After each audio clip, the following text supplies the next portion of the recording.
Hey guys, tonight we're exploring a story that everyone in history should know. The story is The Disgusting Diet of Medieval Kings. You get comfortable, take a moment, like the video, and subscribe, but only if you genuinely enjoy what I do here. And let me know in the comments where you're tuning in from and what time it is for you. It's always fascinating to see who's joining us from around the world. Now dim the lights, maybe turn on a fan for that soft background hum, and let's ease into tonight's journey together. The Disgusting Diet of Medieval Kings. Imagine that the first light of dawn has only just begun to spread across the hills of medieval Europe. A cool mist hangs over the forests, and the towers of a great stone castle slowly emerge from the pale morning light. The countryside is quiet, except for the distant crow of a rooster and the gentle sound of wind moving through tall grass. Most people are already awake. Farmers are preparing their fields, bakers are lighting their ovens, and servants inside the castle are beginning another long day of work before the king has even opened his eyes. It is easy to imagine that medieval kings lived lives filled with endless luxury, especially when it came to food. Popular stories often describe enormous banquet tables overflowing with roasted animals, sparkling goblets of wine, colorful fruits, and sweet desserts beyond imagination. Paintings and films have encouraged us to believe that every meal was a magnificent celebration where every bite was delicious and every drink perfectly prepared. The truth, however, is much more complicated. As you settle into this journey through history, you may discover that the royal dining table was not always a place of comfort. Behind the shining gold plates and embroidered tablecloths lay a world that many modern people would find surprisingly unpleasant. Some foods were considered extraordinary delicacies, despite smelling terrible. Others were prepared in ways that would seem completely unsafe today. Certain ingredients were treasured because they displayed wealth rather than taste. Sometimes a king ate food that had traveled for months without refrigeration. At other times he trusted cooks who had to disguise spoiled meat beneath layers of powerful spices. Tonight we will quietly walk through the kitchens, banquet halls, hunting grounds, and storehouses that supplied medieval kings with their daily meals. Rather than rushing from one dramatic event to another, we will move slowly, observing the ordinary details that often reveal far more than legends ever could. Picture yourself approaching the castle gates. Before reaching the great hall where the king will eventually dine, you must first pass through the busy outer courtyard. Wagons arrive loaded with barrels of grain, bundles of onions, sacks of beans, baskets filled with cabbages, and cages containing nervous chickens. Dogs bark excitedly as hunters return from nearby forests, carrying deer, wild boar, rabbits, and occasionally more unusual animals reserved for royal tables. The smell reaches you long before you see the kitchens. Wood smoke rises from enormous chimneys. Fresh bread bakes inside massive ovens. Yet these pleasant aromas mix with others that are far less inviting. Animal hides waiting to be processed give off a sour scent. Fish packed in salt release a powerful smell that lingers in the air. buckets containing blood from recently slaughtered livestock stand nearby, until every useful part of the animal can be prepared. Nothing is wasted. Modern supermarkets allow people to choose neat packages of meat that reveal very little about the animal they once belonged to. Medieval people had no such separation. Royal cooks worked with entire animals. Heads, feet, tongues, hearts, kidneys, lungs, stomachs, intestines, marrow, brains, and blood all had their place within the medieval kitchen. To many kings, these were not desperate foods eaten during difficult times. Some were considered luxurious. One of the greatest differences between medieval dining and modern eating lies in how people viewed the different parts of an animal. Today, many diners prefer lean cuts of muscle. During the Middle Ages, however, organs were often prized because they were rich, filling, and full of flavor, according to contemporary tastes. A roasted ox tongue might appear beside delicate pastries. Pig's liver could be seasoned with expensive spices imported from thousands of miles away. Calves' brains might be carefully prepared for noble guests. Even the marrow hidden inside large bones was considered worth extracting after the feast. To a modern visitor, such dishes might seem unusual. To a medieval king, they represented abundance. Imagine entering the castle kitchens. The room is astonishingly large. Dozens of servants hurry from one station to another. Fires burn constantly beneath huge iron cauldrons. Long wooden tables are covered with herbs, knives, bowls, feathers, bones, and piles of vegetables waiting to be chopped. Everything happens by hand. Water must be carried from wells. Firewood must be chopped. Animals must be skinned. Flour must be ground. Butter must be churned. Every loaf of bread requires hours of labor before it reaches the royal table. Among this organized chaos stands the master cook. His reputation may determine whether visiting nobles leave impressed or disappointed. Preparing meals for a king is about far more than satisfying hunger. Every banquet is also a political performance. Wealth, influence, and power are displayed through food as clearly as through crowns or armies. Sometimes appearance matters more than taste.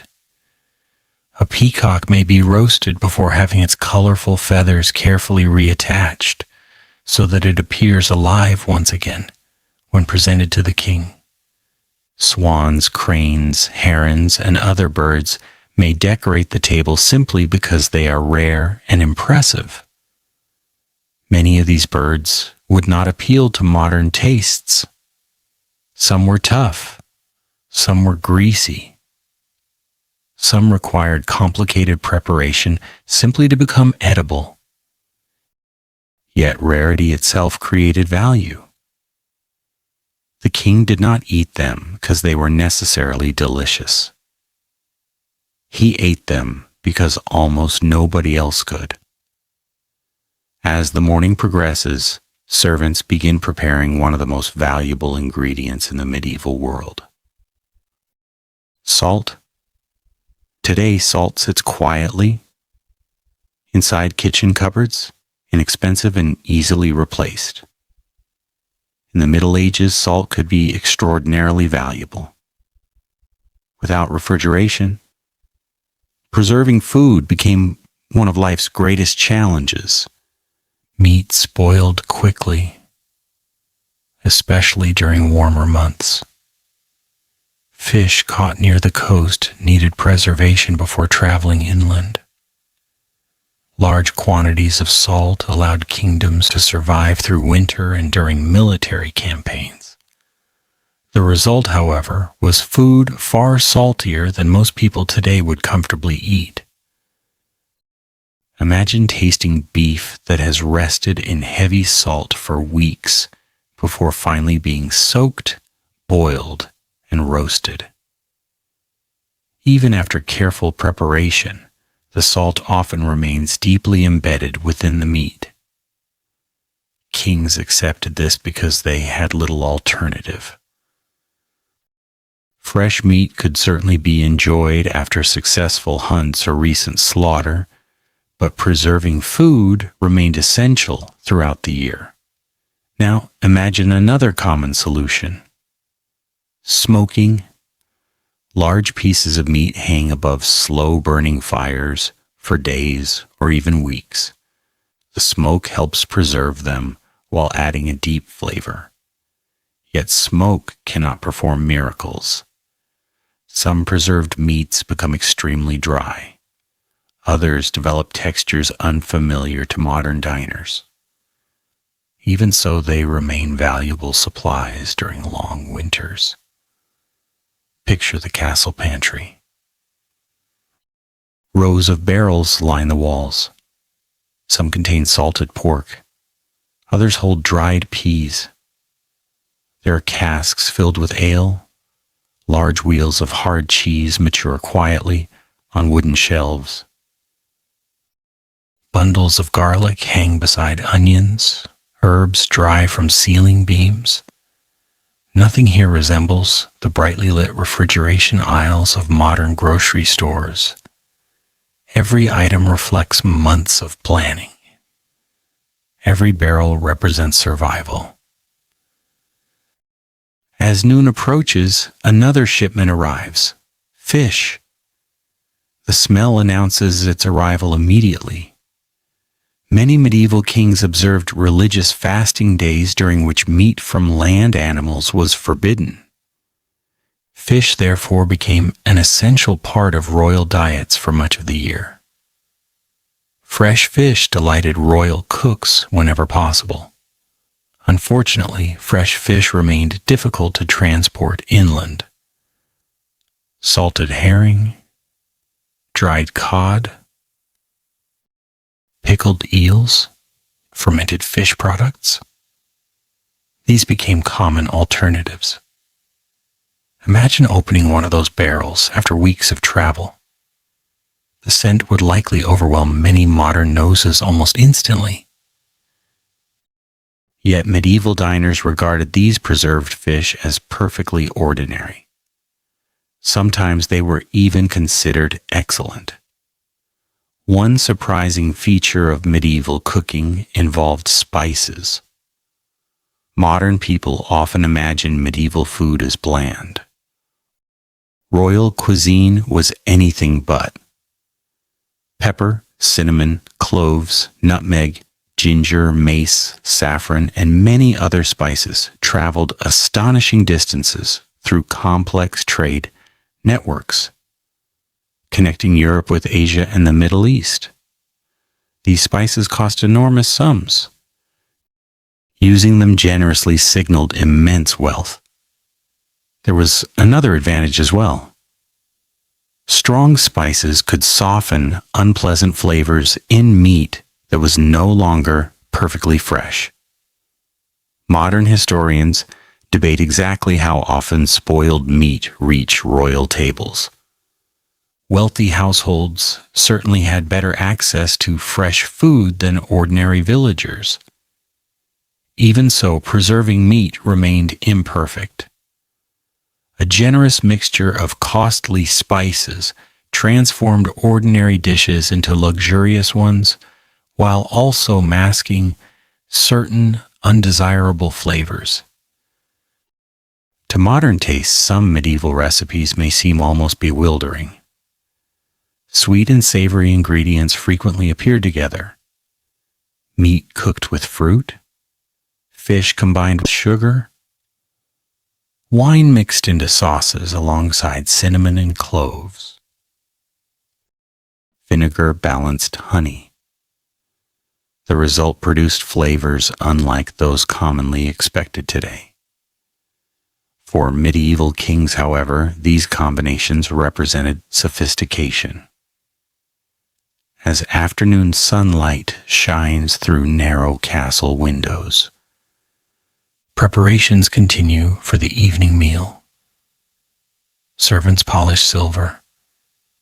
Musicians tune instruments. Candles are arranged across long wooden tables.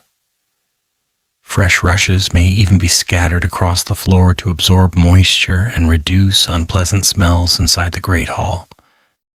Despite these efforts, the hall never smells entirely fresh. Hundreds of people gather within thick stone walls. Smoke from fireplaces drifts slowly upward.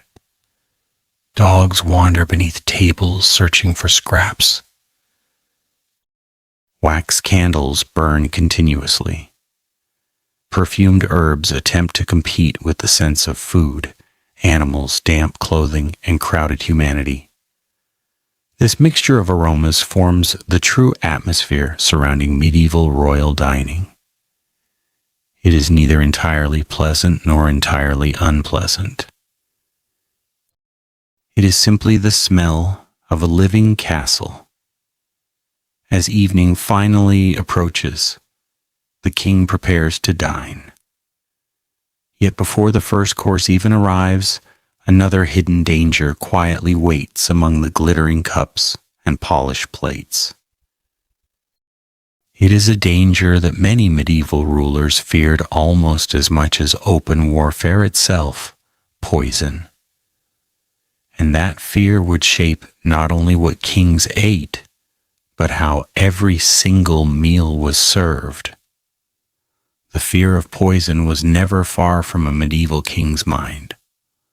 Long before the first bite of supper reached his lips, dozens of quiet routines unfolded behind the scenes, each designed to reassure him that the meal before him would nourish rather than kill.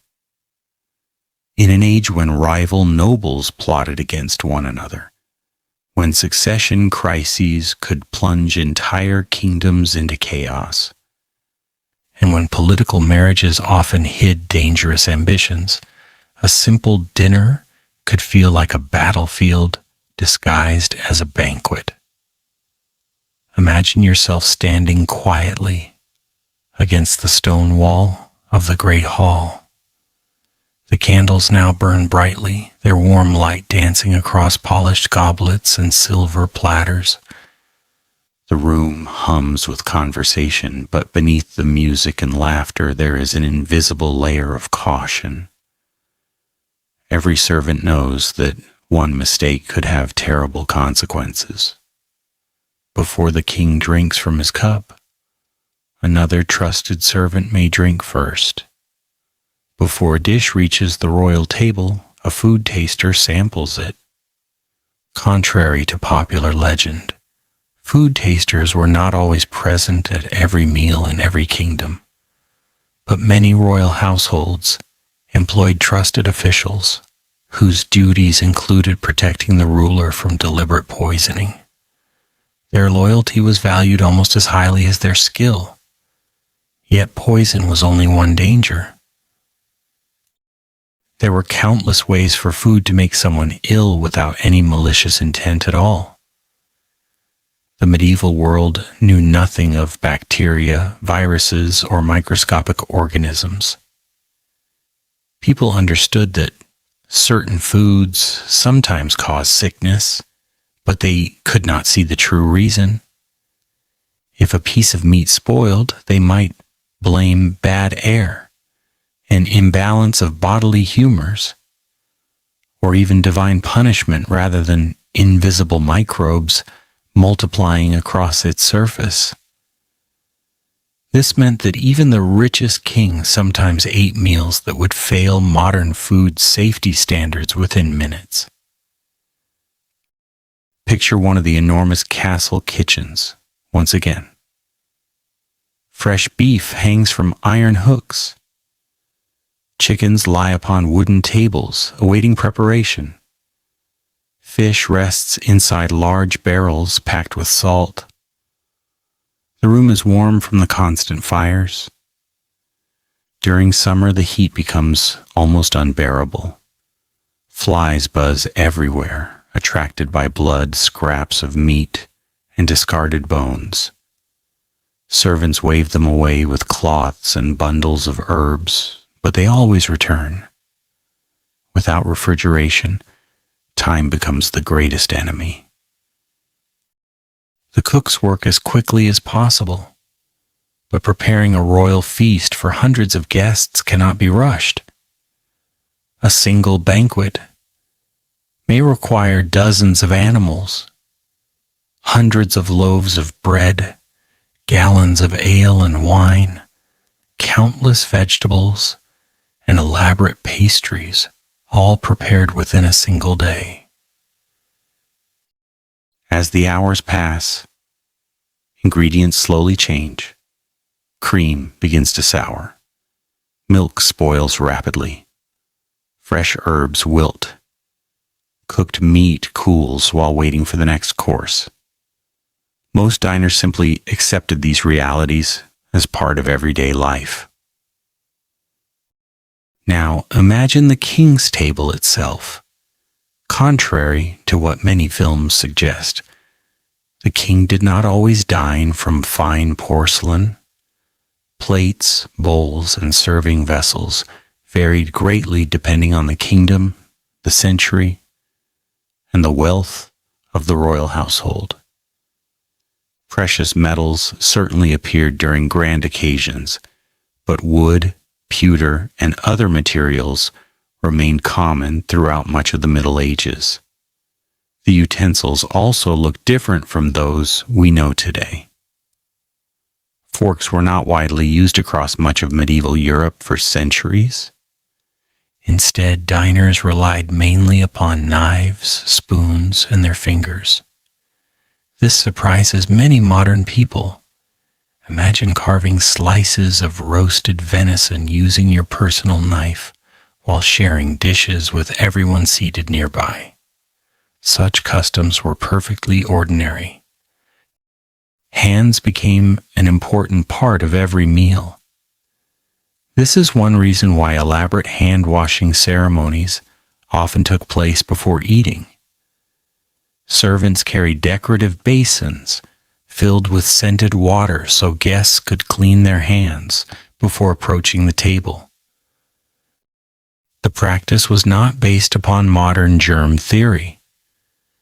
Instead, cleanliness reflected courtesy, status, and good manners.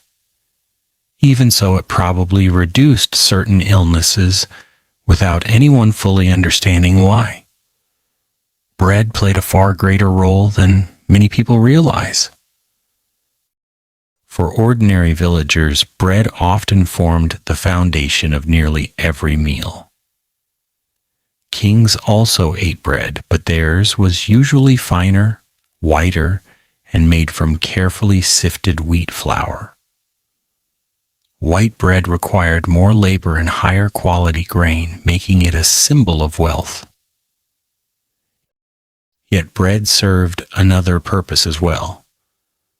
Large, thick slices, known today as trenchers, often acted like edible plates. Meat and sauces rested upon them throughout the meal. As the bread absorbed juices, it became increasingly soft. Sometimes the king or noble guest would eat the trencher. Sometimes it would be given to servants or distributed among the poor.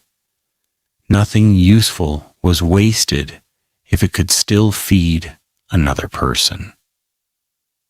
Now picture the arrival of one particularly impressive dish.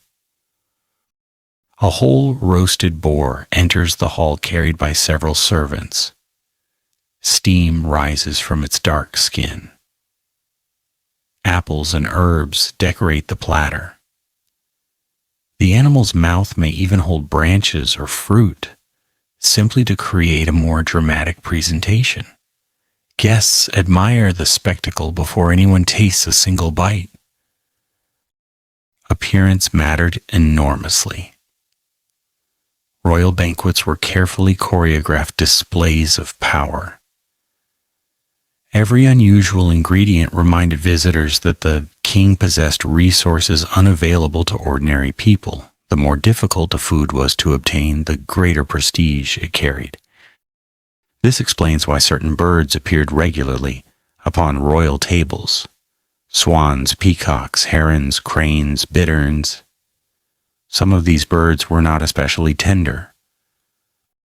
Others possessed strong, gamey flavors, yet rarity transformed them into delicacies.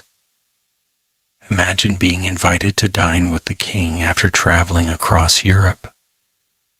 You would remember such extraordinary dishes long after returning home. Stories of the feast would spread throughout other kingdoms, quietly strengthening the ruler's reputation. Power could be displayed through armies. It could also be displayed through supper. One of the strangest customs involved disguising food.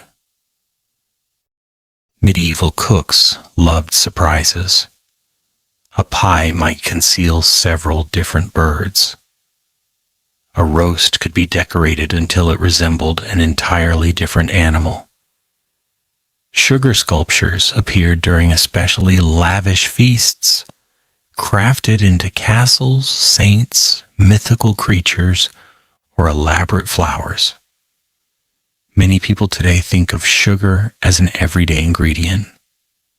For medieval kings, however, sugar remained astonishingly expensive. Imported from distant regions, it was often treated almost like a spice, rather than an ordinary sweetener. Some physicians even regarded sugar as a medicine. This seems remarkable now. Today, sugar fills supermarket shelves at modest prices.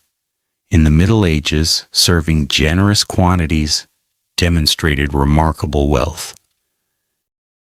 As evening continues, wine flows freely. Ale fills heavy mugs. Mead occasionally appears depending upon the region. Yet drinking water itself presents another challenge.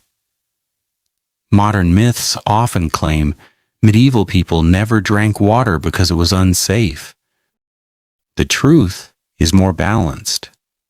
Many people certainly drank water, especially where clean springs or wells existed. However, water quality varied greatly from place to place. Ale and small beer were also widely consumed because the brewing process often made them safer than contaminated water sources. Kings enjoyed imported wines whenever possible. French vineyards supplied many royal courts. Spanish wines traveled long distances. Sweet wines from the eastern Mediterranean became prized luxuries. Every shipment represented months of travel across seas and roads that were often dangerous. Imagine opening one of these barrels after crossing mountains, rivers, and pirate-filled waters. Not every cask survived the journey in perfect condition. Some wines soured, others changed flavor during transport. Even so, they remained valuable. Royal cellars stored hundreds or even thousands of liters, depending upon the wealth of the kingdom. But perhaps the most surprising part of the medieval royal diet lay not in what kings occasionally ate during magnificent feasts. Instead, it lay in what they consumed almost every single day. Many modern people imagine endless banquets. In reality, daily meals often followed familiar patterns. Bread, meat, pottage, cheese, ale, seasonal vegetables, fish on fasting days, fruit when available. Special occasions brought astonishing displays of luxury, but ordinary royal life contained far more routine than legend suggests. Even kings eventually grew accustomed to familiar meals. Still, there remained certain foods that modern diners might struggle to place upon their own tables. Blood puddings, boiled lungs, stewed kidneys, roasted hearts, jellied animal feet, tongues carefully seasoned with cloves and pepper, brains cooked into rich sauces, bone marrow spread across fresh bread. Each reflected a world where every edible part of an animal possessed value. Throwing food away was a luxury few societies could afford. The castle kitchens understood this lesson better than anyone. As the candles slowly burn lower and servants quietly begin clearing away the remains of the feast, another fascinating question begins to emerge. If medieval kings consumed such enormous quantities of rich meat, heavy bread, sweet wine, costly spices, and animal fat, what did this extraordinary diet actually do to their health? The answer reveals a story even more surprising than the feast itself. Imagine that the great hall has finally grown quiet. Only a few candles remain burning. Their soft light flickers across empty benches where nobles had laughed and toasted only a short while before. Servants move silently through the room, gathering wooden trenchers, folding linen cloths, carrying away heavy silver goblets, and sweeping scattered bones from beneath the tables. The smell of roasted meat still lingers in the warm air, mixing with melted wax, smoke from the great fireplace, spilled wine, and damp stone walls that have absorbed centuries of feasts. The king has retired for the evening. To those watching from outside, it may appear that he has enjoyed another glorious banquet, the kind that traveling poets would eagerly describe for years to come, yet hidden beneath the appearance of luxury was a diet that often placed an extraordinary burden upon the human body. Today we understand nutrition through vitamins, minerals, cholesterol, calories, and microscopic organisms. Medieval physicians understood the body very differently. Most educated doctors believed in the ancient theory of the four humors. According to this idea, every person's health depended upon maintaining a balance between blood, phlegm, yellow bile, and black bile. Illness was thought to occur when one humor became too dominant. Food therefore carried qualities beyond simple nourishment. Every ingredient was believed to be hot or cold, moist or dry, and physicians recommended different meals depending upon a person's age, temperament, or current illness. Imagine a royal physician examining the king after supper. Rather than measuring blood pressure or listening to the heartbeat with a stethoscope, he studies the color of the king's face. He asks about digestion, sleep, mood, and appetite. He may even inspect urine, believing its appearance reveals the balance of the humors within the body.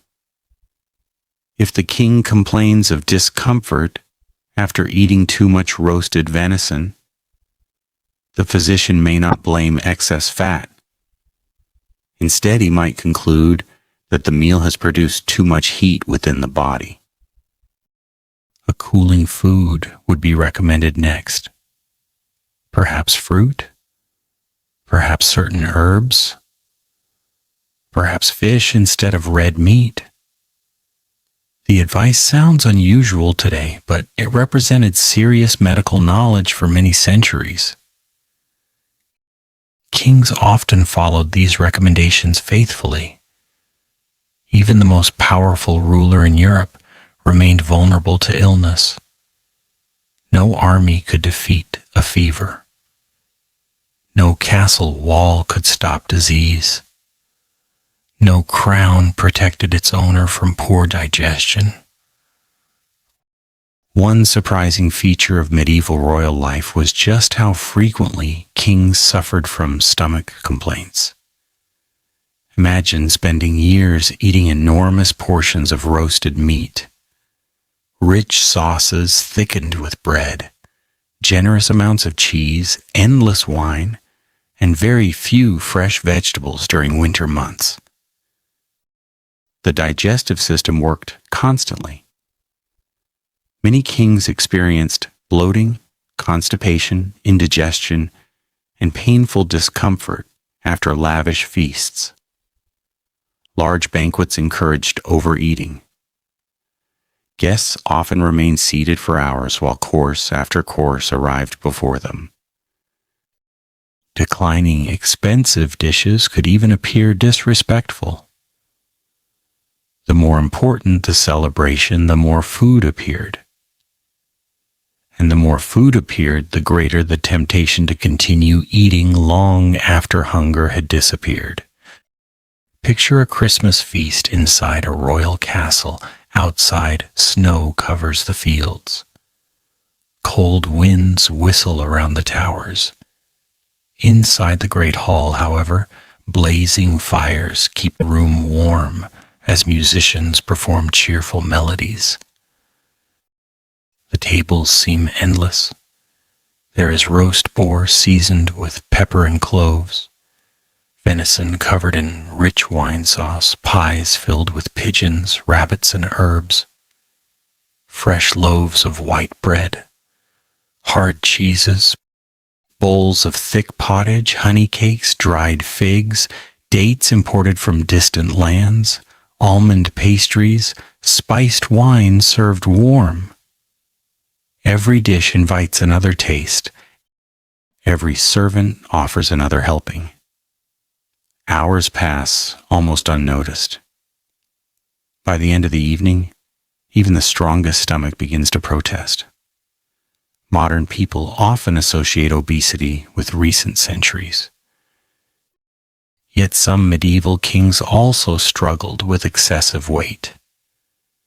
Not every ruler became overweight, of course. Hunting, military campaigns, and constant travel kept many monarchs remarkably active. Others, however, gradually became heavier as age, comfort, and abundant food replaced youthful energy. The richer the household, the greater the opportunity to eat beyond necessity. Exercise could not always keep pace. One famous example is King Henry VIII of England, although he belongs to the later medieval and early Tudor period rather than the early Middle Ages. As a young man, he was athletic, energetic, and admired throughout Europe. Years later, repeated injuries reduced his physical activity. His appetite remained enormous. Contemporary accounts describe lavish meals featuring vast quantities of meat, game birds, pastries, sweet dishes, and wine. His waistline expanded dramatically. Although historians continue debating the exact causes of his declining health, diet undoubtedly played an important role. Henry was not alone.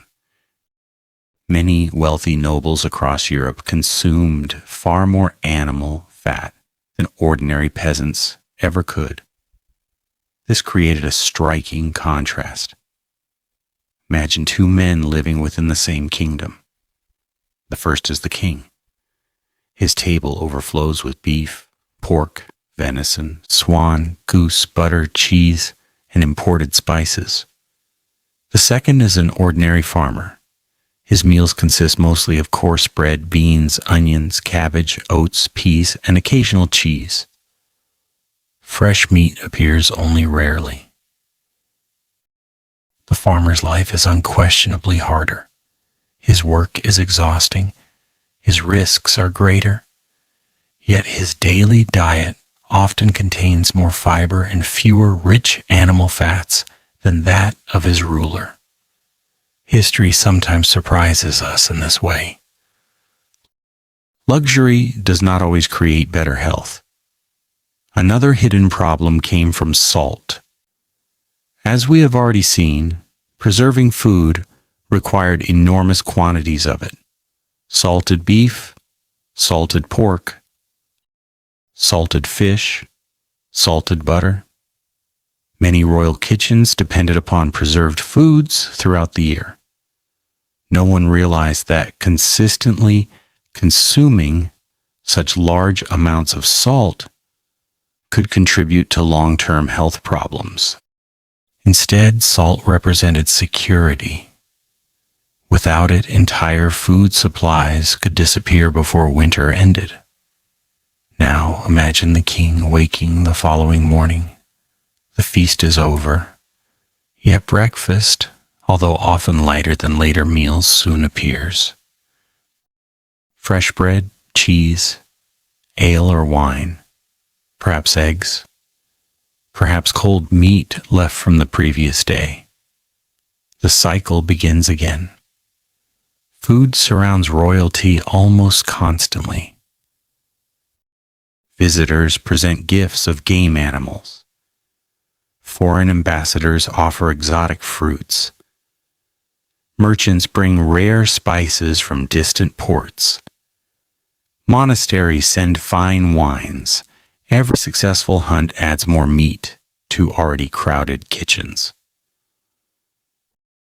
Abundance itself becomes part of royal identity.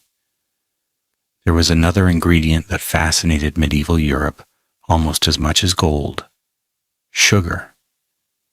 Its arrival at court transformed desserts into symbols of extraordinary prestige.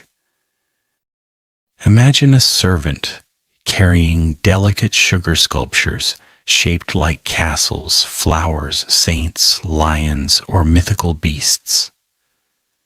Guests admire them before anyone dares break them apart. Some sculptures require days of careful work, and others are painted with edible colors made from costly minerals and plants.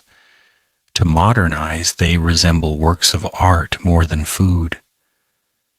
Yet they also reveal another truth. Sugar was no ordinary ingredient. It traveled thousands of miles. It passed through countless merchants. Every handful represented remarkable expense. Few ordinary villagers would ever taste it. For the king, however, serving sugar demonstrated both wealth and international connections. Some physicians even prescribed sugar mixed with spices as medicine. The line between food and remedy often became surprisingly blurred. Imagine suffering from a cough. Instead of receiving modern medicine, you might be offered a syrup containing sugar, herbs, spices, and wine. Whether it truly helped depended upon the illness, but people sincerely believed such treatments restored balance within the body. As the centuries slowly passed, royal diets continued evolving. Trade expanded. New ingredients arrived. Cooking techniques improved. Yet one problem remained stubbornly unchanged. No matter how wealthy the king became, food still spoiled. Imagine a hunting party returning after several days. The weather has been unusually warm. Several deer have been hanging from wagons throughout the journey home. The cooks inspect every carcass carefully. Nothing appears obviously rotten. Even so, the meat is no longer as fresh as it would have been on the day of the hunt. The solution is familiar. Heavy seasoning, wine sauces, vinegar, pepper, cloves, cinnamon, garlic, herbs. These powerful flavors transform the meal into something worthy of the royal table. Modern historians caution against the old myth that medieval people regularly ate completely rotten meat. Wealthy households certainly preferred fresh food whenever possible. Still, without refrigeration, maintaining freshness remained a constant struggle. Every cook balanced time against decay. Every banquet demanded careful judgment. As midnight approaches and silence settles once again over the castle, another fascinating question begins to emerge from the shadows. If meat, bread, wine, and spices filled the king's table almost every day, what happened during the many religious fasts when the church suddenly forbade meat altogether? The answer would transform the royal menu in some of the most surprising and occasionally strangest ways imaginable. Imagine waking before sunrise on a quiet Friday, somewhere in the 13th century. The castle is still wrapped in darkness, and only the glow of a few lanterns guides the servants as they begin another day's work. Outside the walls, the fields lie silent beneath a blanket of mist. The air is cool, carrying the scent of damp earth, smoke from last night's fires, and the distant sound of church bells echoing across the countryside. For the king, this morning is different. Not because of war, not because of politics, but because of religion. The medieval church shaped nearly every part of daily life, including what people could and could not eat. Throughout much of the year, Christians observed numerous fasting days. Fridays were commonly days of abstinence from meat, while Lent and other religious seasons brought even stricter dietary rules. To modern ears, the word fasting often suggests eating very little. For many medieval kings, however, fasting did not necessarily mean going hungry. Instead, it meant replacing one remarkable feast with another. Imagine walking into the royal kitchens. Yesterday, huge joints of beef and roasted venison dominated the preparation tables. Today, they are nowhere to be seen. Instead, enormous barrels of salted fish have been rolled into the center of the room. Fresh river trout lie beside gleaming pike. Eels twist slowly inside wooden tubs. Large cod, preserved in thick layers of salt, wait to be soaked before cooking. The smell is impossible to ignore. Salted fish carries an aroma far stronger than fresh meat. Some barrels have traveled for weeks. Others have crossed entire seas before arriving at the castle. To modern noses, opening one of these barrels might seem almost unbearable. To medieval cooks, it simply meant another day's work. Fish became so important that entire trading networks developed across Europe to satisfy the growing demand created by religious fasting. Imagine fleets of fishing boats battling icy northern waters.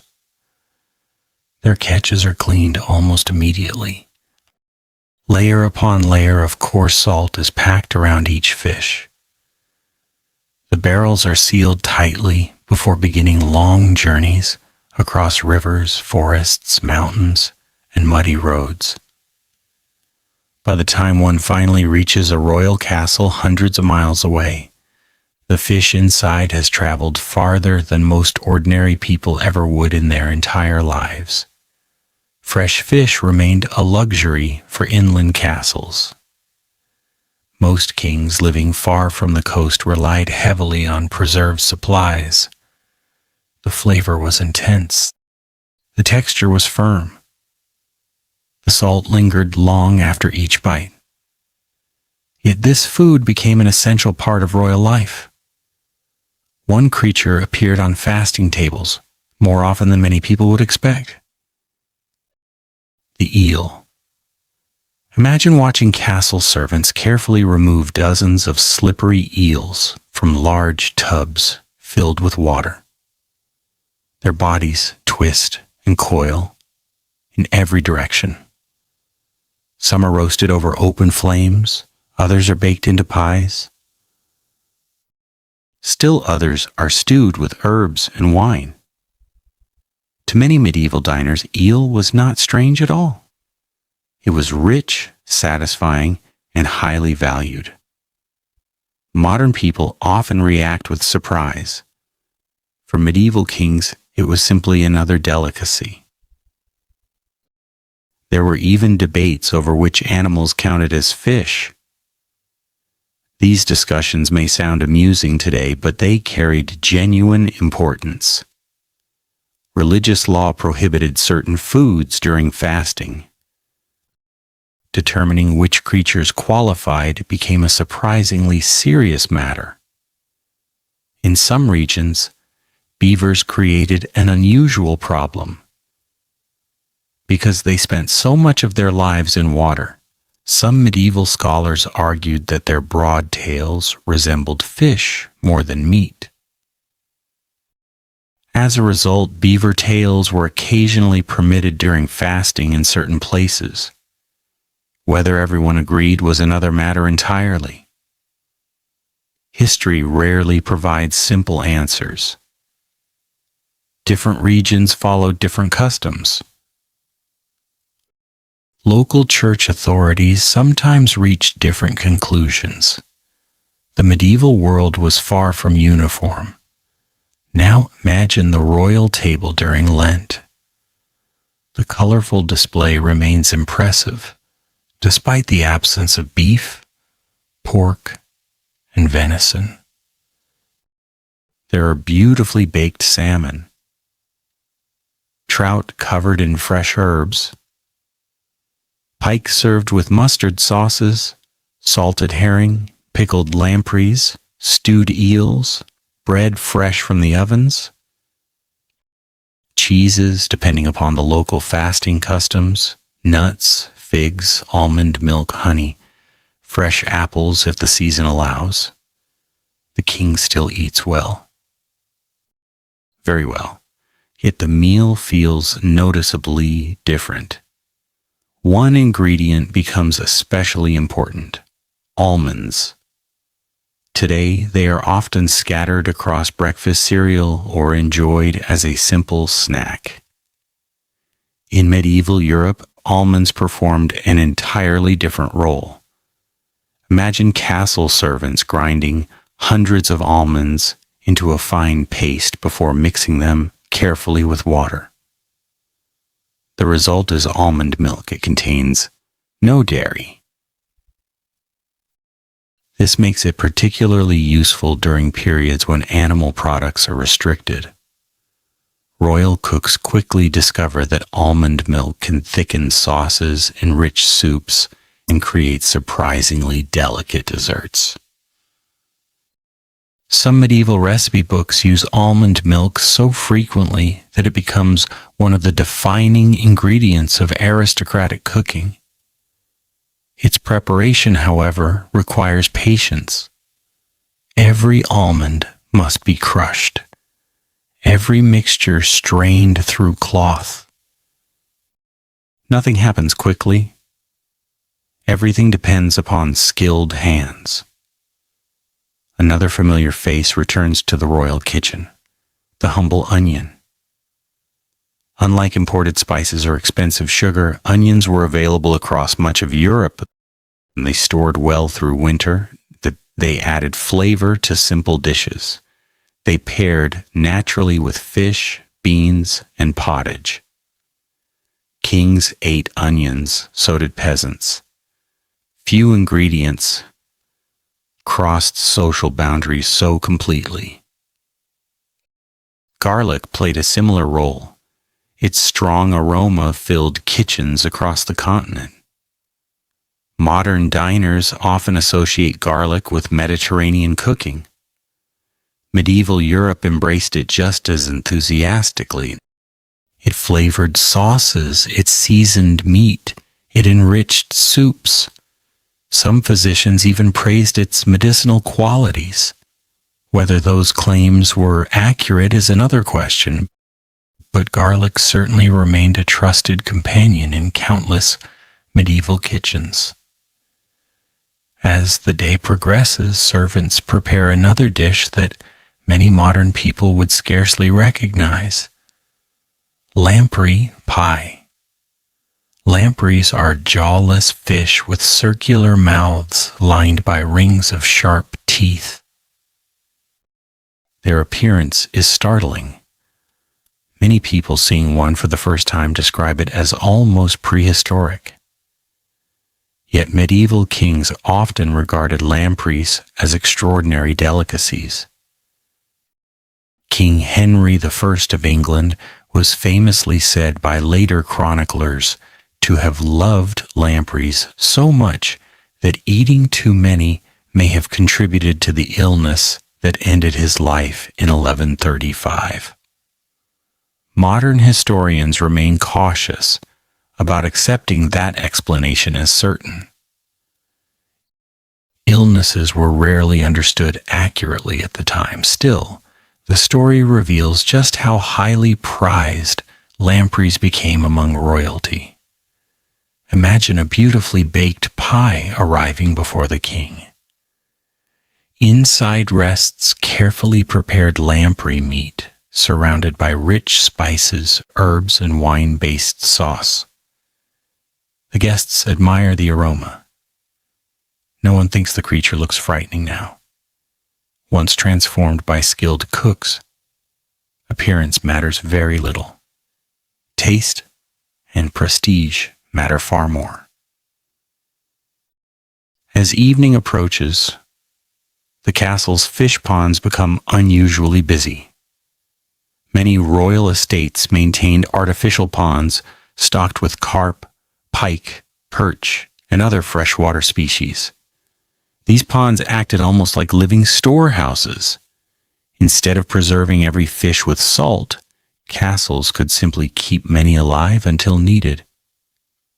Imagine servants casting large nets beneath the fading evening light. Water ripples quietly. A silver flash breaks the surface. Soon another fish begins its final journey towards the royal kitchen. These ponds represented remarkable planning. They ensured fresh fish remained available even far from rivers or coastlines. Not every king possessed such resources. Those who did displayed yet another sign of wealth and careful management.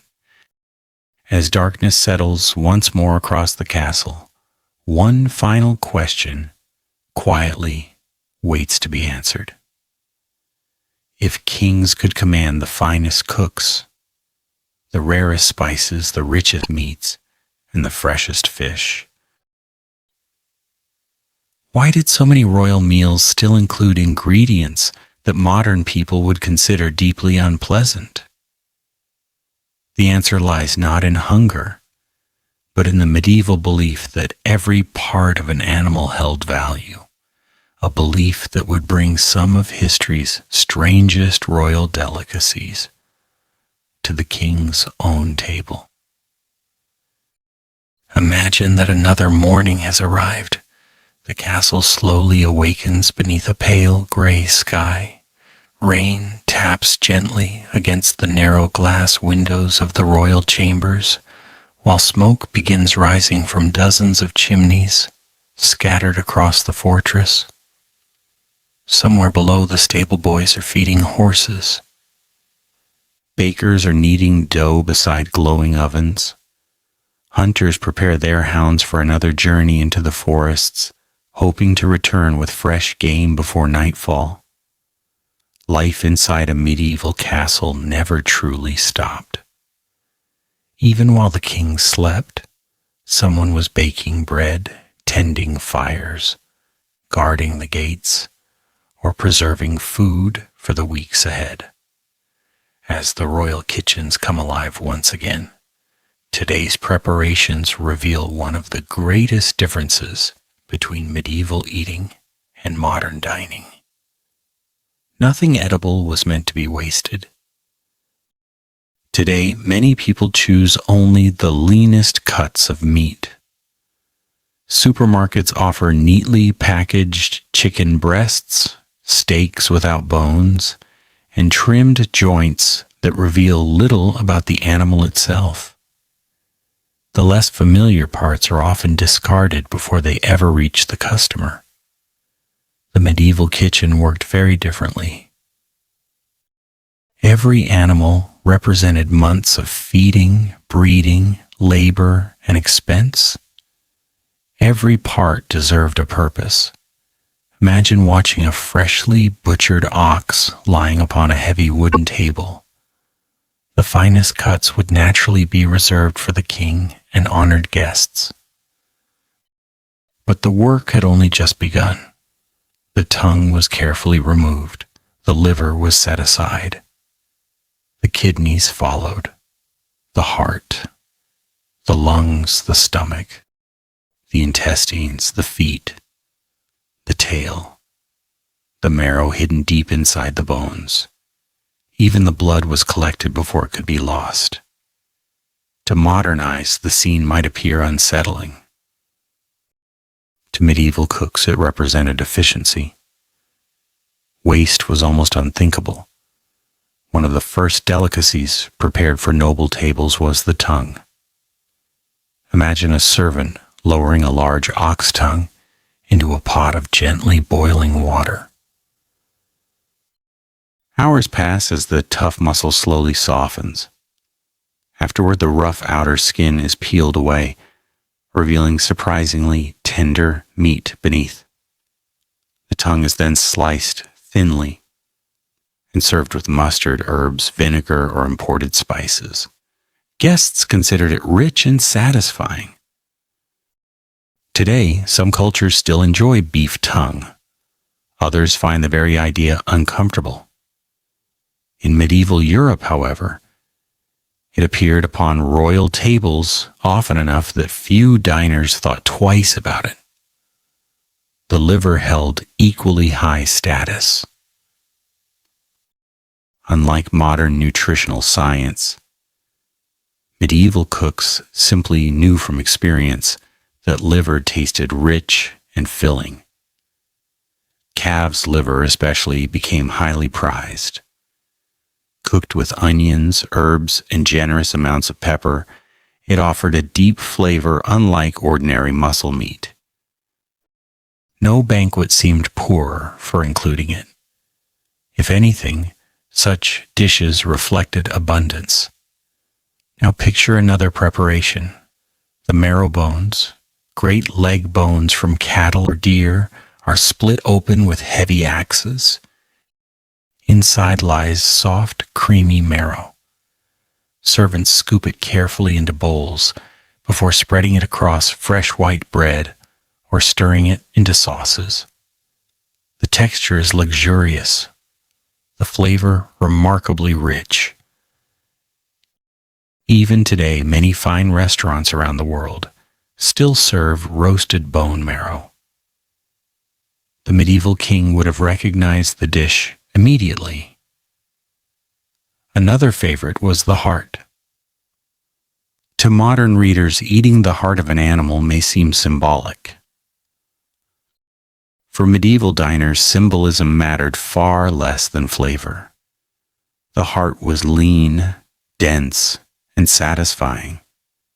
It could be roasted, boiled, stewed with wine, or chopped finely into pies. Sometimes several organs appeared together in the same dish. Imagine a great pie arriving before the king. Its golden crust has been carefully decorated with leaves and flowers carved from pastry.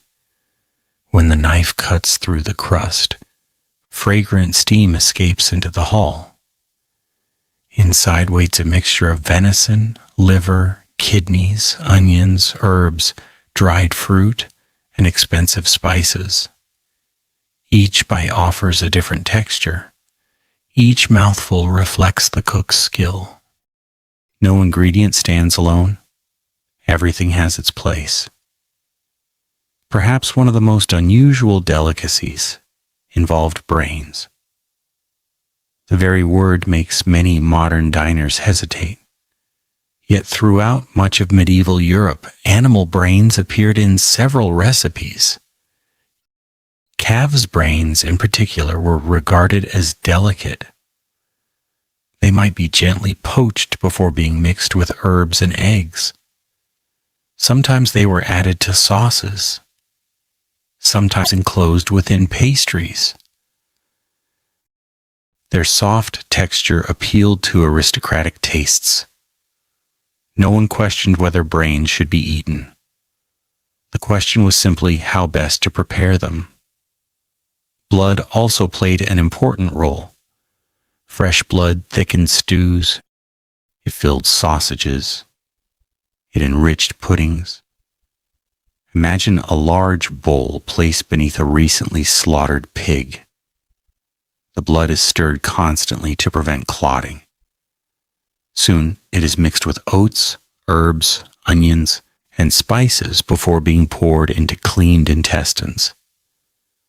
The sausages are then boiled and later roasted over open fires. Many European countries still preserve versions of blood sausage today. Its history stretches back thousands of years. The medieval king would have considered it perfectly ordinary. Another ingredient often overlooked today was tripe. Tripe comes from the lining of an animal's stomach. Preparing it required patience. Imagine servants washing it repeatedly in flowing water, then boiling it for hours until it softened. Only afterward could it be seasoned with herbs and transformed into stew. The process demanded time rather than luxury. Yet the finished dish found favor among both commoners and nobles. Different kitchens developed their own methods. Some preferred vinegar, others used wine, others relied upon garlic and onions. No two castles cooked exactly alike. As the morning continues, another enormous animal arrives from the royal hunt, a wild boar. Unlike domestic pigs, wild boars possessed tougher meat and powerful muscles from constant movement through forests. Their flesh carried a stronger, earthier flavor. Preparing one successfully required genuine skill. The head itself often became the centerpiece of magnificent feasts. Imagine entering the great hall as servants carry forward an enormous roasted boar's head. Its tusks have been polished, fresh rosemary surrounds the platter. Bright red apples decorate the mouth. The entire hall falls briefly silent. The king smiles. The guests admire the display. Presentation alone has become entertainment. Many people later remember the spectacle more vividly than the taste itself. Game birds offered similar opportunities. Pheasants, partridges, woodcocks, herons, swans, peacocks. Some birds required hours simply to pluck. Others demanded careful roasting to prevent the meat from drying. Peacocks became especially famous.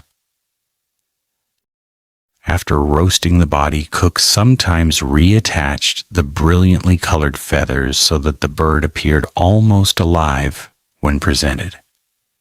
The effect astonished visitors. Whether peacock tasted better than ordinary chicken mattered less than the impression it created. Royal banquets were performances. Every course told a story about wealth, influence, and power. Not every unusual dish came from land. Shellfish occasionally appeared upon noble tables where geography allowed. Oysters, mussels, crabs, lobsters. These foods traveled only short distances before spoiling, making them luxuries for inland castles. Those living near the coast enjoyed greater variety. Those far inland depended more heavily upon preservation.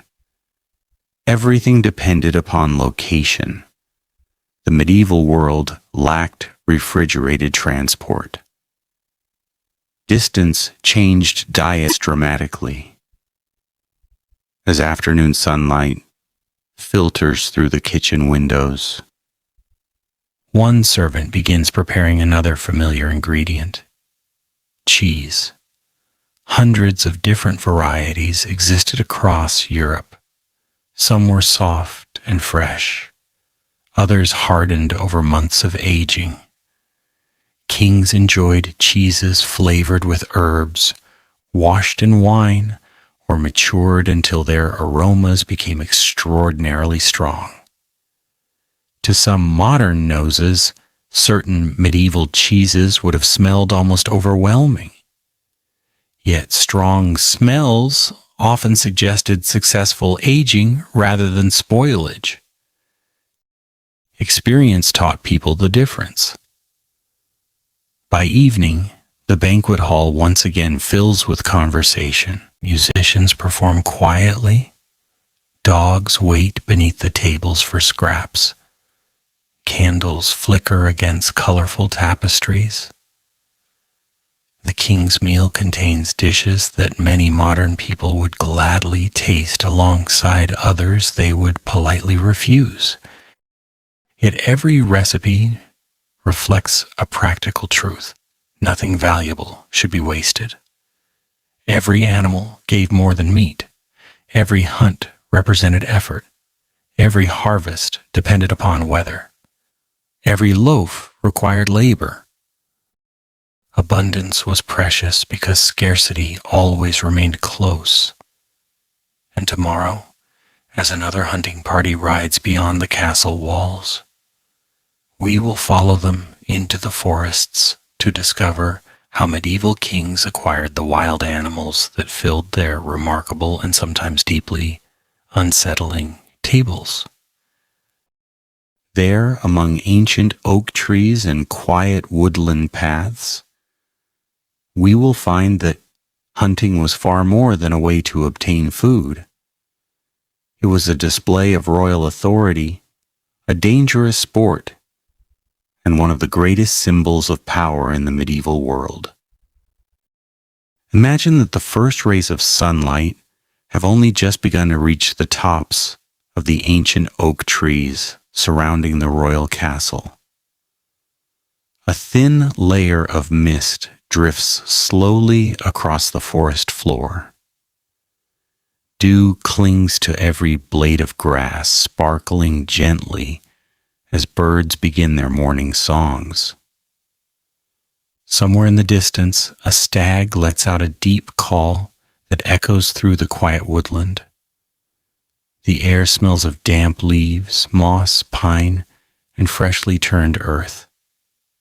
Inside the castle, however, the day has already begun. Servants move quickly through the corridors carrying leather boots, hunting spears, bows, quivers filled with arrows, heavy cloaks, and polished hunting horns. Stable boys brush the king's finest horses, while experienced falconers carefully prepare magnificent birds of prey for the journey ahead. Today is a hunting day. For a medieval king, hunting was never simply about finding food. It was a statement, a reminder that the forests belonged to the crown, a demonstration of courage, a chance to strengthen friendships with powerful nobles. and of course, an opportunity to bring fresh meat back to the royal kitchens. Imagine standing beside the king as the castle gates slowly open. Dozens of mounted riders emerge into the cool morning air. Hunting dogs bark excitedly, straining against their leashes. Falcons perch calmly upon gloved hands, their sharp eyes watching every movement around them. The entire procession disappears into the forest, leaving only the fading sound of horses' hooves behind. The royal forests of medieval Europe were very different from the public parks many people know today. Large areas of woodland were protected by strict forest laws. Ordinary villagers could not simply wander inside and hunt whatever they pleased. In many kingdoms, killing the king's deer without permission was considered a serious crime. The punishment could be severe. Imagine being a poor farmer whose family has very little to eat during a harsh winter. A healthy deer grazes only a short distance away inside the royal forest. To modernize, it might seem impossible to ignore such an opportunity, but medieval law often valued royal hunting rights above desperate hunger. Many people risked everything by becoming poachers. Some escaped, others did not. The king, meanwhile, hunted not because he needed to survive, but because hunting itself reinforced his authority. Every successful chase reminded everyone present who ruled the land. As the riders move deeper into the forest, the atmosphere changes. Towering trees block much of the sunlight. Small streams wind quietly between patches of ferns. Foxes disappear into their dens. Rabbits dart through thick undergrowth. The forest feels peaceful. Yet beneath its calm appearance lies constant uncertainty. Wild boars roam these woods. Large stags move silently between the trees. Occasionally, wolves may be heard far away. A hunting expedition could become dangerous without warning. Among all the animals pursued by medieval kings, few inspired greater respect than the red deer. Imagine catching your first glimpse of one. Its antlers rise proudly above the surrounding ferns. It stands perfectly still, listening. For a brief moment, everything becomes silent. Even the hunting dogs seem to pause. Then in an instant, the deer bolts. The chase begins. Horses thunder across open clearings. Dogs race ahead, following the scent. Hunters shout instructions to one another. Branches snap beneath pounding hooves. The excitement grows with every passing minute. For the king, bringing down a magnificent stag demonstrated skill as much as strength. The finest venison would later appear upon the royal table. Venison occupied a special place in medieval cuisine. Unlike beef or pork, which could be raised on farms, deer represented noble privilege. Its rich flavor became closely associated with aristocratic life. Imagine the successful hunters returning to the castle before sunset. The great stag is carefully unloaded. Servants gather around immediately. The animal must be prepared without delay. Every hour matters. Without refrigeration, fresh meat begins changing the moment the hunt ends. Experienced butchers work quickly. The hide is removed. The carcass is carefully divided. Nothing useful is discarded. The finest cuts are reserved for the king. Other portions feed the royal household. Bones become broth. Fat is rendered for cooking. The hide may eventually become leather. The antlers could be carved into tools, knife handles, or decorative objects. Every part finds a purpose. Another formidable creature commands equal attention: the wild boar. Imagine hearing the deep growl of an enormous boar hidden among dense bushes. Unlike deer, a cornered boar does not always flee. It may charge. Its curved tusks are capable of inflicting terrible wounds upon both horses and hunters. Many experienced nobles carried scars from encounters with these powerful animals. Bringing down a mature boar required teamwork. Dogs distracted it. Hunters surrounded it carefully. One mistake could prove fatal. The danger itself added to the animal's prestige. Serving wild boar at a royal banquet reminded guests that obtaining such meat required genuine courage. Once back in the castle kitchens, the boar presented another challenge. Its meat was tougher than domestic pork. Long cooking became essential. Imagine enormous iron pots hanging above glowing fires for hour after hour. Herbs slowly release their fragrance into the bubbling broth. Onions soften. Garlic melts into the rich liquid. Wine is added. Pepper follows. Cloves, bay leaves, juniper berries. Little by little, the tough meat begins to yield. By evening, what was once nearly impossible to chew has become tender enough for the king's table. The medieval cook understood patience better than anyone. Some meals demanded an entire day's labor before reaching the dining hall. Bird hunting offered very different rewards. Picture a falcon soaring effortlessly across a bright blue sky. Below, a flock of partridges suddenly erupts from the long grass. The falcon dives with astonishing speed. Within seconds, the hunt is over. Falconry fascinated medieval kings. Owning a well-trained bird of prey symbolized wealth, education, and noble status. Training these remarkable birds required years of experience.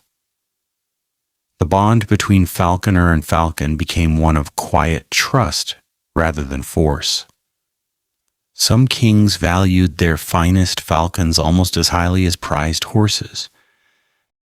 Back at the castle, pheasants, partridges, ducks, and geese gradually filled the kitchen tables. Each species demands slightly different preparation. Some roast beautifully, others are better suited to pies. The master cook decides carefully. His reputation depends upon every choice. As afternoon fades into evening, another group of servants returns carrying woven baskets filled with treasures gathered from the forest itself. Not every royal meal depended entirely upon hunting.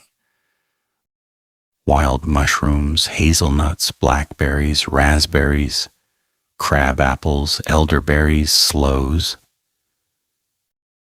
These natural gifts added freshness to meals that might otherwise rely heavily upon preserved foods. Of course, gathering wild plants required knowledge. Some mushrooms were delicious, others were deadly. Experience passed from one generation to the next became more valuable than written books. A single mistake could poison an entire household. Imagine elderly foresters teaching young servants which berries to collect and which to leave untouched. The lessons are spoken quietly. They have been repeated for centuries. No one wishes to learn them through tragedy. Inside the kitchens, fresh herbs are washed in cool water. Parsley, sage, thyme, rosemary, mint. Their fragrances rise into the warm air as they are chopped and added to simmering pots. Although imported spices often receive greater attention from historians, local herbs formed the everyday foundation of medieval cooking. Without them, many dishes would have seemed plain indeed. As darkness settles beyond the castle walls, tonight's feast begins. Fresh venison from the morning hunt, slow-cooked wild boar, roasted pheasant, warm bread from the ovens, rich sauces scented with herbs, cheese aged through many months, ale and wine poured generously into waiting cups. The guests praised the abundance before them. Few paused to consider the extraordinary effort hidden behind every plate. Long before the king tasted his supper, dozens of people had already spent the entire day making it possible. Hunters, falconers, stable boys, butchers, bakers, kitchen servants, woodcutters, water carriers, gardeners. Every meal represented the work of an entire community. Yet despite all this abundance, one enemy continued to threaten every royal feast. It was silent, invisible, and impossible for medieval people to understand. Food that appeared perfectly wholesome could suddenly bring sickness, fever, or death. The cooks blamed bad air. Physicians blamed imbalanced humors. No one yet understood the tiny living organisms that surrounded every meal. That hidden mystery would shape the health of kings for centuries to come. Imagine that the castle has fallen silent once again. The great banquet has ended. The musicians have packed away their instruments, the nobles have retired to their chambers, and only the occasional crackle of the enormous fireplace breaks the stillness of the night. Outside, the moon hangs high above the stone towers, casting long shadows across the empty courtyard. A cool breeze carries the scent of damp grass and wood smoke through the narrow castle windows. Deep inside the kitchens, however, the work is far from over. Tomorrow's meals have already begun. Servants scrape the last scraps of food from wooden trenchers. Large cauldrons are rinsed with buckets of cold water drawn from the castle well.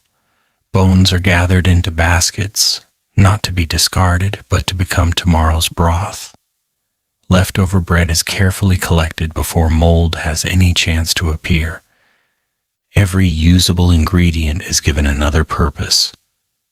Nothing is wasted. Not because medieval people enjoyed hardship, but because even the wealthiest kingdom understood that abundance could disappear surprisingly quickly. Imagine the castle during an unusually harsh winter. Snow has covered the roads for weeks. Merchants cannot reach the gates. Fishing boats remain trapped by storms. Fields produce nothing. The royal household must depend entirely upon the supplies stored months earlier. Every barrel now becomes precious.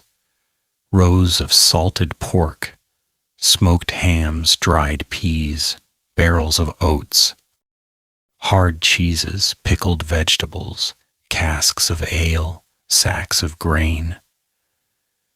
The castle resembles an enormous living pantry. Months of careful planning determine whether everyone remains well fed until spring finally arrives. The king may wear a golden crown, yet even he cannot command the seasons. Now imagine one servant opening a barrel of salted beef that has remained sealed since autumn. The lid creaks as it is lifted. Immediately, the familiar sharp scent of salt fills the room. The meat inside is changed. Its color is darker. Its texture firmer. Before it can be served, it must spend hours soaking in fresh water to remove some of the salt. Even after this long process, the flavor remains intense. Modern diners often season food shortly before eating. For medieval people, preservation itself became part of the flavor. The taste of salt was inseparable from survival. Another servant walks towards the smokehouse. Inside, rows of meat hang quietly beneath the dark wooden roof. Thin streams of smoke drift upward from slow-burning fires below. Some pieces have remained here for days, others for weeks. The smoke has darkened their surfaces until they almost appear black. To someone unfamiliar with traditional preservation, they might seem burnt. In reality, they have simply been protected from decay as best the medieval world knew how. The smell inside the smokehouse is unforgettable. Rich, earthy, sharp. Every beam of wood has absorbed years of smoke until the entire building seems permanently scented by countless seasons of preserved food. Picture yourself standing there for a moment. The air is warm despite the cold weather outside. Tiny particles of smoke float through narrow shafts of sunlight entering from cracks in the walls. Somewhere above, strips of bacon sway gently as warm air rises. It is a quiet place, yet it quietly guards the survival of the entire household. Now, imagine another challenge: fresh milk. Unlike grain or smoked meat, milk cannot wait. Within hours, it begins changing. Without refrigeration, castle dairies must act quickly. Some milk becomes butter, some becomes cheese, some is used immediately in cooking. Anything left too long risks spoiling. Cheese therefore becomes one of the greatest achievements of medieval food preservation. Imagine entering a cool stone room beneath the castle. Wooden shelves stretch from floor to ceiling. Upon them rest hundreds of wheels of cheese in different stages of aging.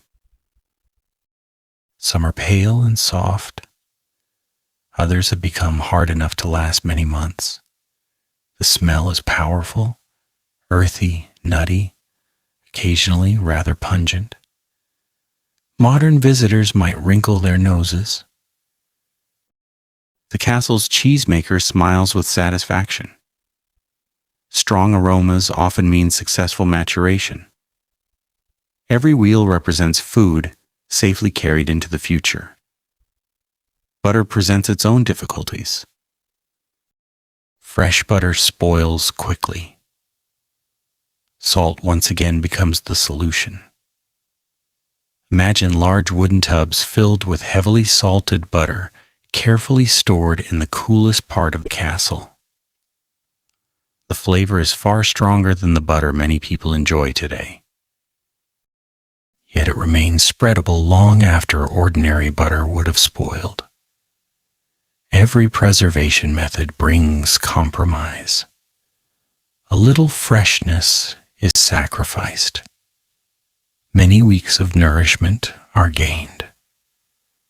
As the morning slowly unfolds, another familiar figure enters the kitchen.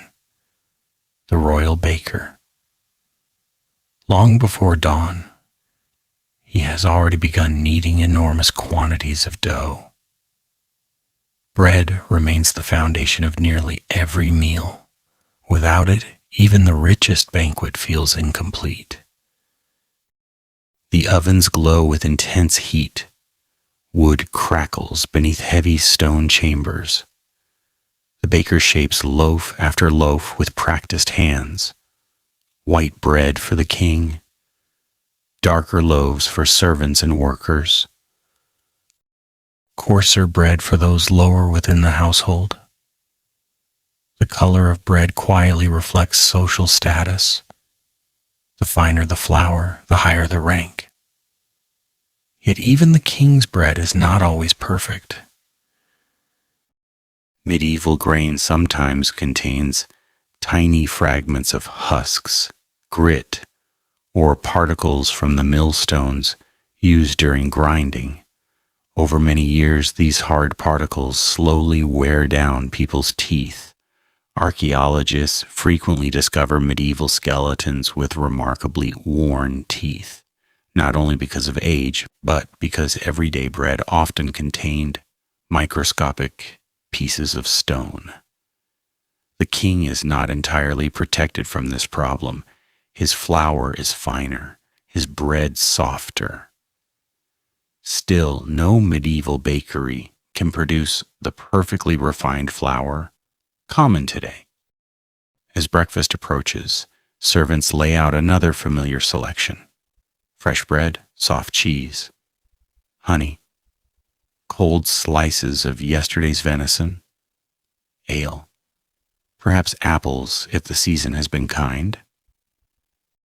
Simple by royal standards, yet far richer than the breakfast available to most villagers. Imagine comparing the king's table with that of a nearby farming family. The farmer rises before sunrise. His breakfast may consist of coarse rye bread, onions, weak ale, and perhaps a little cheese if the household is fortunate. Meat is rare. Sugar almost unknown. Imported spices unimaginable. His life demands relentless physical labor.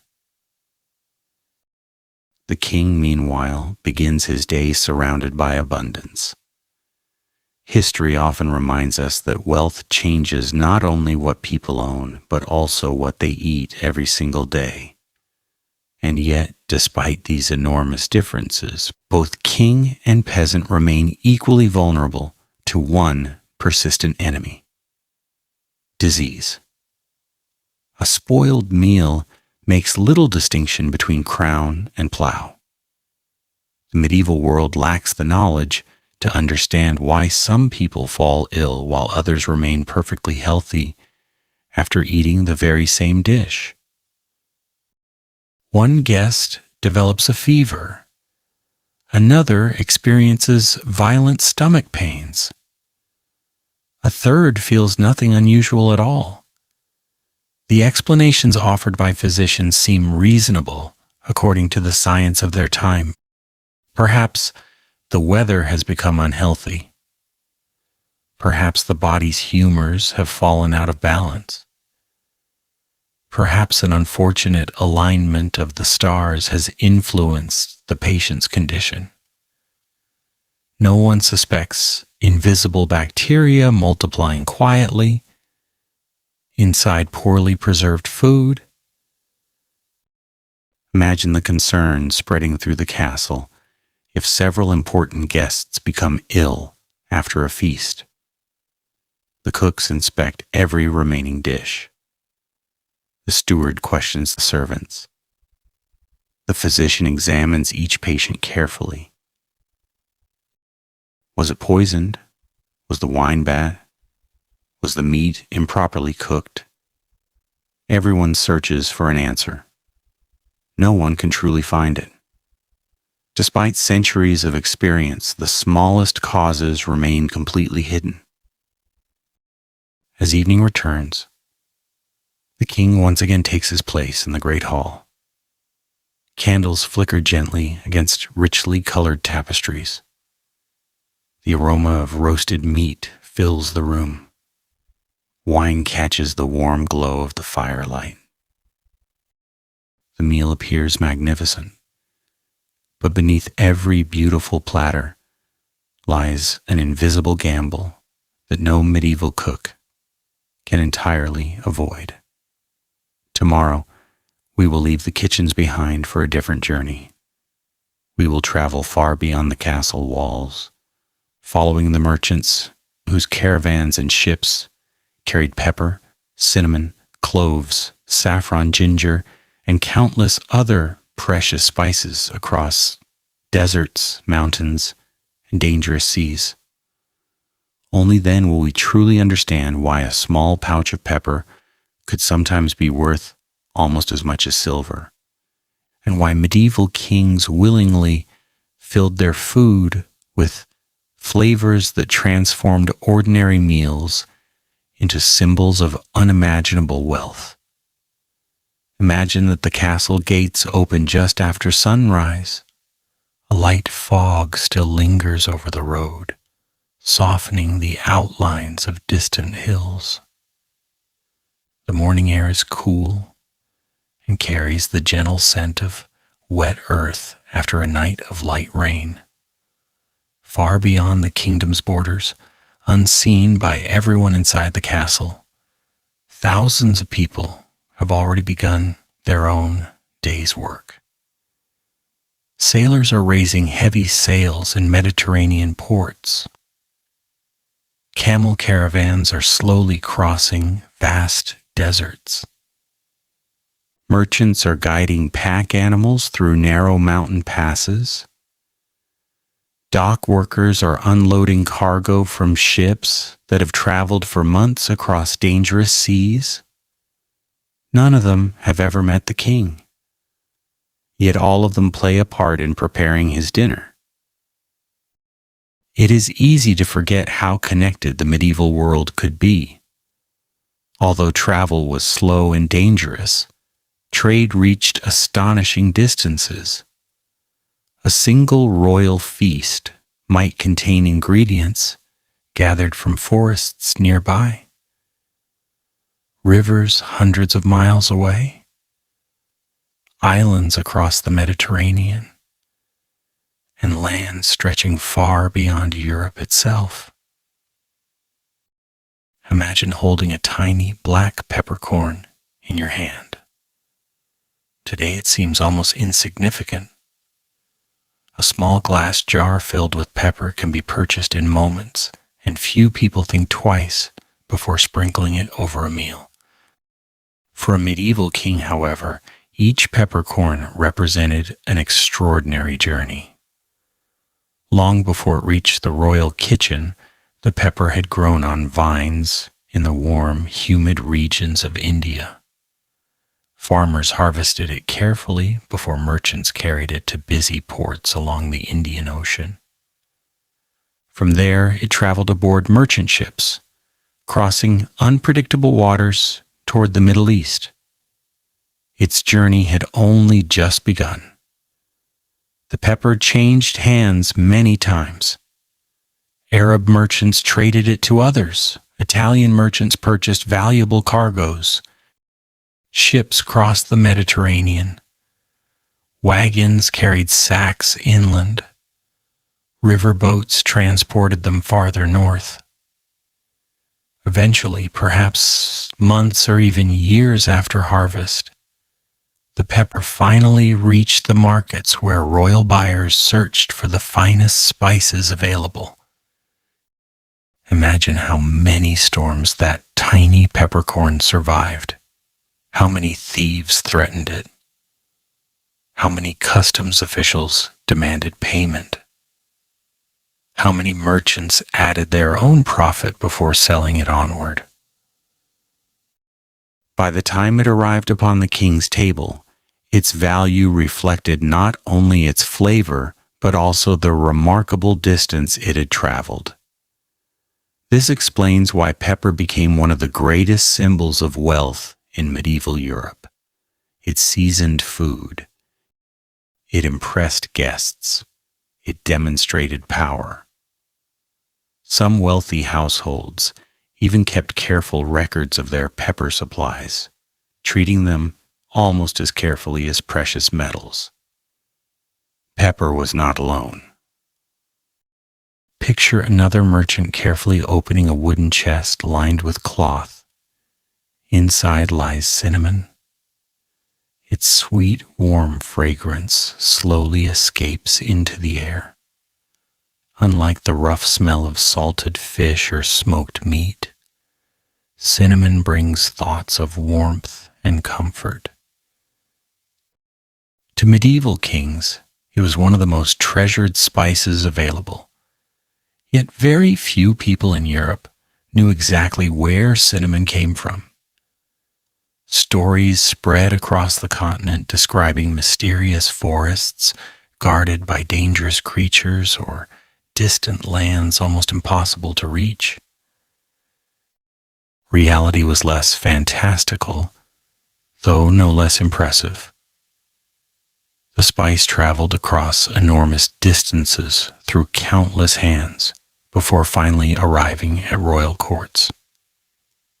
Because its true origins remained uncertain for many Europeans, the mystery surrounding cinnamon only increased its prestige. Then came cloves. Imagine lifting a single dried clove between your fingers.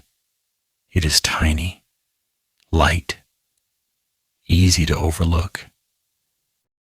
Yet medieval cooks used it with remarkable care.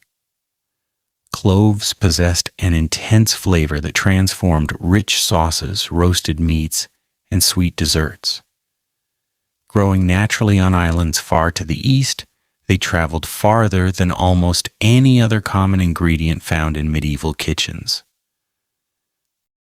To taste a clove was, in a sense, to taste the wider world. Nutmeg inspired similar fascination. Few ingredients seemed so exotic. Its warm, slightly sweet aroma blended beautifully with meat, pies, and wines. Kings prized it not only for its flavor, but also because physicians believed it possessed valuable medicinal qualities. Many spices occupied this curious space between food and medicine. A royal doctor might recommend ginger to aid digestion, cinnamon to warm the body, cloves to freshen the breath. Whether these treatments truly worked often depended upon the illness itself, but belief in their healing power remained widespread. Now imagine entering the royal spice chamber. Unlike the noisy kitchens below, this room feels calm and carefully organized. Small wooden boxes line the shelves. Each contains an ingredient worth protecting: pepper, cinnamon, cloves, nutmeg, mace, ginger, saffron. Every container is sealed tightly against moisture. Every handful is measured with care. No servant would dare waste such expensive treasures.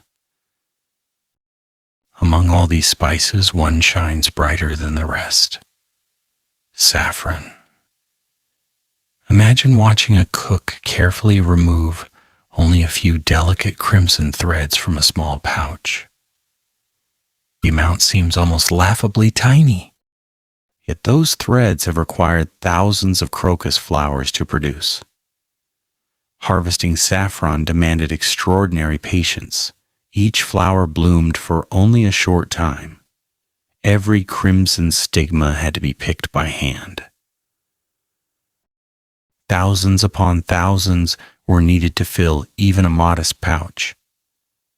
Its price reflected this labor. When saffron touched a sauce, it colored it a rich golden yellow. The king's guests recognized the color immediately. They knew exactly how costly it was. Sometimes the appearance of wealth mattered just as much as the flavor itself. Picture a magnificent feast prepared for visiting ambassadors. The roasted meats glisten beneath saffron-colored sauces. Fresh bread fills woven baskets. Wine sparkles inside polished goblets. The aroma of cinnamon, pepper, and cloves drifts gently through the hall. Every bite quietly delivers a political message. The kingdom is prosperous. Its trade routes are strong. Its treasury is healthy. Its ruler commands resources from across the known world. Food becomes diplomacy. A banquet becomes a conversation without words. Yet not everyone admired these imported luxuries. Some medieval writers questioned whether excessive use of spices reflected vanity rather than wisdom. Others argued that local herbs deserved greater appreciation. After all, rosemary, sage, thyme, parsley, mint, dill, and fennel grew much closer to home. Imagine walking through the castle herb garden. The morning sun has dried the dew from the leaves. Bees move lazily between small flowers. The fragrance is gentle rather than overwhelming. Here the royal cooks gather ingredients almost every day. Fresh rosemary perfumes roasted lamb. Sage enriches stuffing. Parsley brightens soups. Mint cools sauces. Unlike imported spices, these herbs connect the castle directly to the surrounding landscape. The garden changes with every season. Spring brings tender new growth. Summer offers abundance. Autumn provides seeds and roots. Winter leaves only the hardiest plants. The rhythm of nature quietly shapes every royal meal. As the afternoon passes, merchants continue arriving at the castle gates. Some bring barrels of wine, others carry dried figs, dates, almonds, raisins, and walnuts. These foods travel more successfully than fresh fruit. Properly dried, they survive long journeys that would ruin softer produce. Imagine tasting a handful of sweet raisins during the depths of winter. Outside, frost covers the fields. Inside, the fruit carries a memory of warmer climates and distant sunshine. To the king, such simple pleasures are another reminder of his kingdom's far-reaching connections. One ingredient remains especially precious: sugar. Unlike today, sugar is still a luxury. It arrives in carefully protected containers. The royal cook uses it sparingly. Sometimes it sweetens sauces rather than desserts. Sometimes it coats delicate pastries. Occasionally, it appears in elaborate sculptures that astonish every guest. Its rarity makes it remarkable. Few people outside noble households ever experience its sweetness. As evening approaches, preparations begin for another royal banquet, and the kitchens are alive with familiar sounds. Knives strike wooden chopping boards. Pots simmer gently over glowing fires. Fresh herbs are chopped. Bread emerges from the ovens. Wine is poured into waiting pitchers. Above all these familiar scents rises the unmistakable fragrance of pepper, cinnamon, ginger, and cloves. Their long journey has finally ended. Tomorrow night they will become part of another magnificent feast. But behind their comforting aromas lies a story of extraordinary distance, dangerous voyages, determined merchants, and generations of skilled farmers who never expected their harvests to season the meals of kings they would never meet.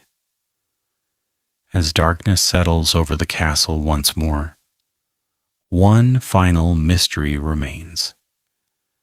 What happened after the feast was over? How did medieval kings entertain themselves while dining? Why were some banquets filled with musicians, jesters, trained animals, astonishing performances, and spectacular displays that sometimes overshadowed the food itself? Imagine that evening is slowly settling over the castle once again. The last rays of sunlight fade behind distant hills. leaving the sky painted in soft shades of amber and deep blue. One by one, servants move through the great hall, lighting hundreds of beeswax candles. Their gentle glow reflects from polished goblets, silver serving dishes, and brightly colored tapestries that cover the cold stone walls. Shadows dance quietly across the ceiling as the enormous fireplaces begin filling the room with welcome warmth. Outside, the air has grown cool. Inside, another royal banquet is about to begin. Yet tonight, as you quietly observe from the edge of the hall, you begin to realize something remarkable. The feast is not simply about food. It is a carefully planned performance. Every person knows their role. Every course arrives at precisely the right moment. Every sound, every decoration, every gesture contributes to a spectacle designed to remind everyone present that they are dining in the house of a king. Imagine the long wooden tables stretching almost the entire length of the hall. The highest table stands upon a raised platform. This is where the king sits. His closest family members and the most honored guests dine beside him. The further one sits from the king, the lower one's status.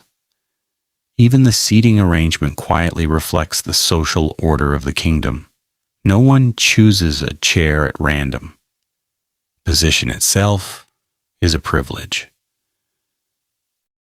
As the guests slowly enter, servants carry silver basins filled with warm scented water. One by one, important nobles wash their hands. The water has been perfumed with herbs such as rosemary or lavender. Soft linen towels are offered immediately afterward. This ritual is both practical and ceremonial. Since meals are often eaten with the hands, clean fingers are essential. At the same time, the ceremony reminds everyone that they are participating in an event governed by strict etiquette. Good manners matter. Every movement is observed. Imagine a young noble attending his first royal banquet. He watches carefully before touching his food. He notices how experienced guests tear bread politely instead of biting directly into large loaves. He observes how knives are used without unnecessary gestures. He sees that speaking with a full mouth is considered rude. Even laughter follows invisible boundaries. A banquet teaches behavior as much as it satisfies hunger. Now the musicians begin. Perhaps a harp fills the hall with gentle melodies. A flute joins softly. A lute follows. Their music drifts through the room without overwhelming conversation. Unlike modern concerts, the performers remain part of the background. Their purpose is to create an atmosphere of comfort and refinement. The feast unfolds gradually. Imagine the first course arriving. Fresh bread still warm from the ovens. Bowls of thick pottage flavored with herbs, soft cheeses, roasted birds, fresh fruit if the season has been generous. The king begins eating only after appropriate ceremonies have been observed. The rest of the hall quietly follows. No one wishes to appear impatient. Between courses, servants move swiftly. Empty trenchers disappear. Fresh dishes replace them almost immediately. The rhythm never stops. Every servant has practiced these movements countless times. A single mistake might embarrass the household before important foreign visitors. Now imagine the arrival of the evening's greatest masterpiece. 4 servants struggle beneath the weight of an enormous roasted wild boar. Its skin shines beneath candlelight. Its tusks have been polished until they gleam. Branches of fresh rosemary surround the platter. Bright apples decorate the mouth. The aroma fills the entire hall before the dish even reaches the king. For several moments, conversation slows. Every eye follows the procession. The food itself has become entertainment. Guests will remember this entrance for years. The master cook understands something timeless. People eat first with their eyes. Presentation shapes expectation. Long before the first bite reaches the tongue, the feast has already begun. As the meal continues, wine flows generously. Servants refill goblets almost before they become empty. Red wines, white wines, sweet imported varieties reserved for honored visitors. Ale remains plentiful as well. Toasts are offered. Health is wished upon the king. Victories are celebrated. Alliances are quietly strengthened. Many important political conversations occur not inside council chambers but across dining tables. Imagine 2 neighboring nobles sharing roasted venison while discussing a marriage between their families. Another ambassador compliments the quality of the wine before carefully introducing a trade proposal. Elsewhere, military commanders speak quietly about the coming spring campaign. The banquet hall functions almost like the political heart of the kingdom. Food softens conversation. Generosity encourages cooperation. Hospitality creates trust. Sometimes, not every guest arrives as a friend. Among the smiling faces may sit rivals whose loyalty remains uncertain. The king understands this well. He smiles warmly. He speaks politely. Yet he observes everything. Who whispers too often? Who drinks too heavily? Who avoids conversation? A royal banquet provides information impossible to gather elsewhere. As the evening progresses, entertainers appear. Imagine a jester stepping into the center of the hall. His brightly colored clothing contrasts sharply with the rich robes surrounding him. He tells humorous stories. He performs clever tricks. He gently mocks the powerful without crossing dangerous boundaries. His humor must remain carefully balanced. Too timid, and no one laughs. Too bold, and he may offend the very people who control his future. The finest jesters possess remarkable intelligence. They understand politics almost as well as comedy. Soon, another performance begins. Acrobats tumble across the rush-covered floor. Jugglers keep brightly colored balls, knives, or torches moving effortlessly through the air. Traveling musicians perform songs from distant lands. Occasionally, trained animals astonish the audience. Monkeys dressed in tiny garments, performing bears where such spectacles occurred. Falcons demonstrating extraordinary precision. Each act offers something new. The banquet becomes an evening of wonder. Imagine yourself quietly observing the guests rather than the performers. One elderly noble smiles as he remembers similar feasts from his youth. A young knight listens carefully to every conversation, hoping to impress someone important. A foreign ambassador studies every detail of the castle, silently reporting its wealth back to his own ruler. Meanwhile, the servants continue working, almost unnoticed. Fresh logs are added to the fires.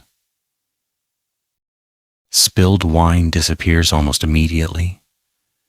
New candles replace those burning low. The feast appears effortless only because dozens of people labor continuously behind the scenes. Few guests fully appreciate their work. One fascinating custom involves the presentation of subtleties. These are elaborate, decorative creations placed upon the table between courses. Imagine an enormous sugar castle complete with tiny towers, or a pastry shaped like a sailing ship. Perhaps a model of a famous battle crafted entirely from colored sugar and marzipan. Some subtleties carry hidden political messages. Others celebrate victories. Some simply inspire amazement. Many guests hesitate before touching them. They seem almost too beautiful to eat. Yet eventually someone breaks the silence. A small piece disappears. Soon laughter returns. The sculpture becomes dessert. As midnight slowly approaches, the atmosphere changes. The formalities begin relaxing. Conversation grows quieter. Some guests prepare to retire. Others remain beside the fire discussing philosophy, religion, hunting, or distant journeys. The king himself may withdraw before everyone else. His departure signals that the evening is drawing to a close. Servants immediately begin another familiar routine. Leftover food is collected. Bones become tomorrow's broth. Remaining bread is carefully stored. Wine barrels are sealed. Candles are extinguished one by one. The great hall slowly returns to silence. Only glowing embers remain inside the massive fireplaces. Imagine standing alone there after everyone has left. Hours earlier, this room echoed with music, laughter, political negotiations, and magnificent displays of wealth. Now only the faint scent of roasted meat, herbs, beeswax, and wood smoke lingers in the still air. It is difficult not to wonder about the countless kings who sat here before. Each believed his reign would endure. Each celebrated victories with lavish feasts. Each relied upon loyal servants to prepare extraordinary meals. Yet time quietly carried them all into history. Only fragments remain, old recipes. Broken plates, castle ruins, written chronicles, and the stories that still invite us to imagine their remarkable world. But before our journey reaches its conclusion, one final question still waits to be answered. When we separate myth from reality, were the diets of medieval kings truly as disgusting as modern stories often claim, or have centuries of legend exaggerated the truth? The answer is more thoughtful and far more fascinating than it first appears. Imagine that the castle is quiet once more. The last candle in the great hall burns with a small, steady flame. Outside, dawn is still some time away. The moon hangs above the stone towers, and a cool breeze moves gently through the narrow windows, carrying with it the scent of wet grass and distant pine forests. The kitchens, so full of noise only a few hours ago, have finally fallen silent. The roaring fires have become glowing embers, and the servants, exhausted after another long day of work, have found a few precious hours of rest. Now, with the excitement of the feast behind us, we have the opportunity to look back calmly at everything we have seen. When most people hear the phrase, the disgusting diet of medieval kings, the imagination immediately fills with images of rotten meat, filthy kitchens, endless gluttony, and bizarre meals that no sensible person would ever consider eating today. Like many popular ideas about history, there is a small amount of truth hidden inside a much larger misunderstanding. The royal diet could certainly appear shocking to modern eyes. Kings ate animal organs that many people no longer eat. They consumed enormous quantities of meat. They relied heavily upon salted and smoked foods. Their tables displayed creatures that most modern restaurants would never serve. Food preservation was imperfect. Medical knowledge was limited. Hygiene was very different from today's standards. Yet calling every royal meal disgusting ignores the remarkable skill, organization, and knowledge that existed within medieval kitchens. Imagine walking once more through those kitchens with fresh eyes. Instead of focusing only upon the unusual dishes, notice the extraordinary teamwork. Before sunrise, the bakers prepared bread. Gardeners gathered herbs. Hunters rode into the forests. Fishermen hauled in their catches. Dairymen churned butter and made cheese. Millers ground grain into flour. Water carriers filled barrels.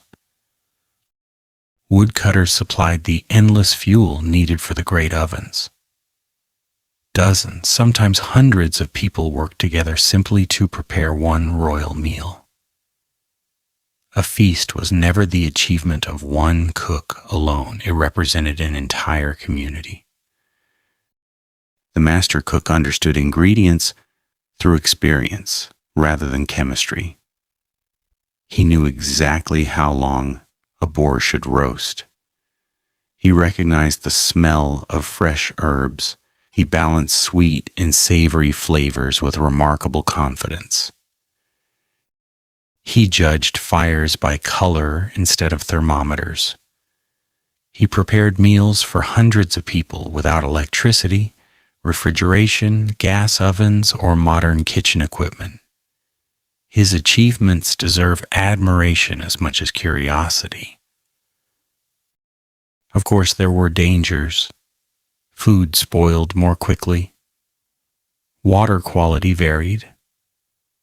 Disease spread in ways nobody understood. Even wealthy kings could become seriously ill from meals that appeared perfectly safe. The people of the Middle Ages were not careless. They simply lacked knowledge that would only emerge centuries later.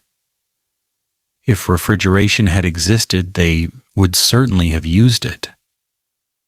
If they had understood bacteria, they would have welcomed that knowledge. History should never judge the past as though people possessed information they could not possibly have known. As you picture another royal banquet, something else becomes clear. Food meant far more than satisfying hunger. Every loaf of white bread announced wealth. Every imported spice reflected successful trade. Every roasted deer represented royal hunting rights. Every goblet of fine wine celebrated political connections reaching across Europe. Even the seating arrangement around the table quietly reminded everyone of their place within society. Meals became symbols. Power could be tasted. Authority could be served on a silver platter. Prestige could arrive hidden beneath a golden pastry crust. Imagine a foreign ambassador returning home after attending one of these banquets. He would certainly remember the unusual dishes, but perhaps even more memorable would be the sheer organization behind the feast. The disciplined servants, the endless supplies, the rare spices, the magnificent hall glowing with hundreds of candles. The king had communicated strength without raising an army. Sometimes a successful dinner achieved what years of negotiation could not. Yet beneath all this splendor, medieval kings remained human. They grew hungry. They became ill. They worried about poison. They suffered toothaches. They complained of indigestion. They aged. They lost loved ones. They celebrated victories. They feared defeat. The food upon their tables reflected both privilege and vulnerability. A crown could command magnificent feasts. It could not guarantee perfect health. One of the greatest lessons from our journey is how dramatically culture shapes taste. Many foods considered luxurious 800 years ago now seem strange. At the same time, many foods people enjoy today would likely have puzzled medieval diners. Imagine placing tomatoes before a 12th century English king. He would never have seen them. Offer him potatoes. He would not recognize them. Serve chocolate. He would have no idea what it was. Present a banana. It might appear almost magical. Likewise, if we suddenly found ourselves seated at his table, we might hesitate before tasting lamprey pie, roasted swan, calves' brains, blood sausage, or heavily salted herring. Neither perspective is wrong. Taste changes with time. Culture changes with time. History reminds us that what feels normal today may seem extraordinary centuries from now. Another quiet truth also emerges. Many modern people assume progress always moves in a straight line, yet the medieval kitchen teaches something more subtle. Those cooks understood sustainability remarkably well. Very little food was wasted. Bones became broth.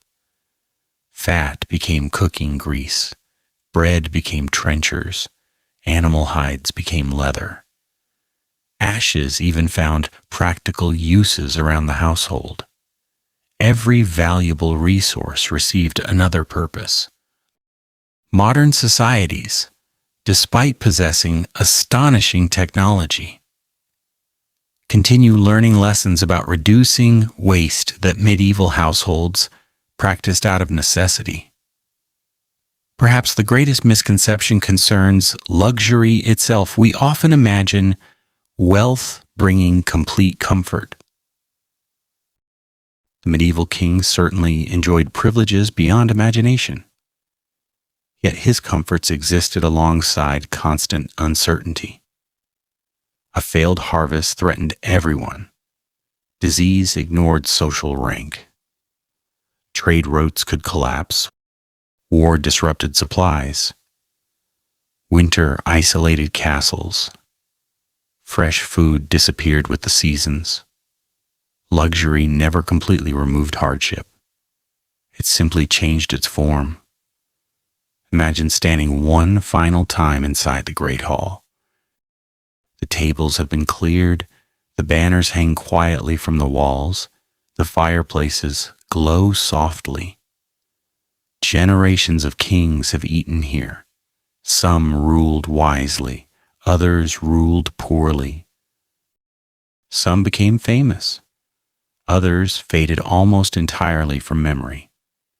Yet each sat before meals, prepared with immense effort. Each believed his own reign mattered greatly. Time, however, continued moving forward. The cooks disappeared. The servants disappeared, the castles slowly weathered, kingdoms changed, empires rose and fell. Only fragments remain for us to discover. A cracked cooking pot buried beneath castle ruins. A shopping account recording sacks of pepper. A royal menu preserved inside a monastery. Animal bones recovered by archaeologists. A chronicler's brief description of an unforgettable feast. Piece by piece, these small discoveries allow us to rebuild an entire world. And perhaps that is what makes history so endlessly fascinating. It reminds us that the people of the past were never as simple as legends suggest. They laughed, they worried, they experimented, they adapted, they celebrated, they made mistakes. They solved problems with the knowledge available to them. Their kitchens smelled different, their meals looked different, their tastes were different, but their lives were no less real than our own. As our quiet journey through the castles, forests, kitchens, markets, monasteries, rivers, and banquet halls of medieval Europe comes to an end, the image of the royal table appears far richer than the title alone first suggested. Yes, some dishes seem unpleasant by modern standards. Yes, some preservation methods would surprise us. Yes, many flavors have disappeared from ordinary life. But alongside those unfamiliar customs existed remarkable craftsmanship, astonishing international trade, extraordinary culinary creativity, and an understanding that every harvest, every animal, and every loaf of bread represented months of precious labor. Perhaps the real story was never simply about disgusting food. It was about survival, status, faith, trade, power, tradition, and above all, the countless ordinary people whose unseen work made every royal feast possible. So as the final candle quietly burns low and the castle gradually disappears into the darkness of another peaceful medieval night, we leave behind the kings and their tables with a deeper appreciation of their world. Not because we would wish to eat every dish they served, but because understanding the past allows us to see our own lives with greater clarity. And somewhere, beyond the mist-covered forests and ancient stone walls, another morning slowly begins. Another baker lights the oven. Another hunter enters the woods. Another cook sharpens a well-used knife. Another king prepares to sit before a meal that history would remember for centuries. Our journey ends here, but history, as always, continues.